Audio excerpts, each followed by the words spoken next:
Hello all, welcome to session 32 of CSharp.net training series. In this session, I'm going to explain and practically demonstrate about the if selection statements in C Sharp. So let's get started. The code inside the if selection statements will be executed only when the condition is resulting in true.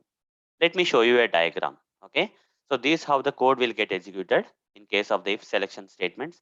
The when the condition is validated here. Okay, if this condition is resulting in true, then if selection statement, the code inside the if selection statements will be executed. Otherwise, if the condition is false, this code will be skipped. You see, the path is different here. The code will be skipped from execution. Only if the condition is true, the code inside the if selection statement will be executed. If the condition is false, this code will be skipped from execution. That's what are the if selection statements. So what is the syntax of this if selection statements? How to write them in the C# programming? This is how we have to write. If circular brackets, condition, starting of the if block, ending of the if block.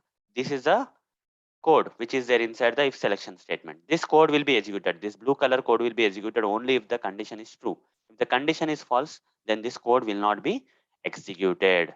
Okay, now let me practically demonstrate this for you. When the condition is true, what's happening? When the condition is false, what's happening? Let me practically demonstrate this for you.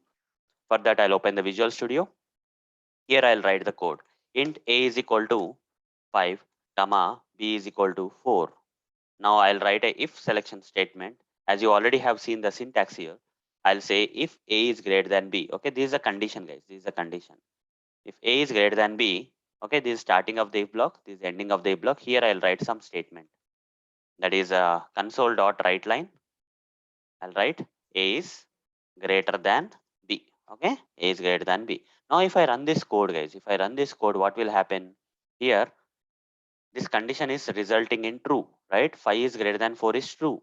So if this is true, the if selection statements will be executed. Okay, the code inside the if selection statement body or block will be executed. This statement will be executed only if the condition is true. So let's run this. A is greater than b should be printed in the output for us. Let's wait. See, a is greater than b got printed. Now what I will do here is I'll just change this condition. Okay, I'll say a less than b. This time what will happen? A less than b is false. 5 less than 4 is false.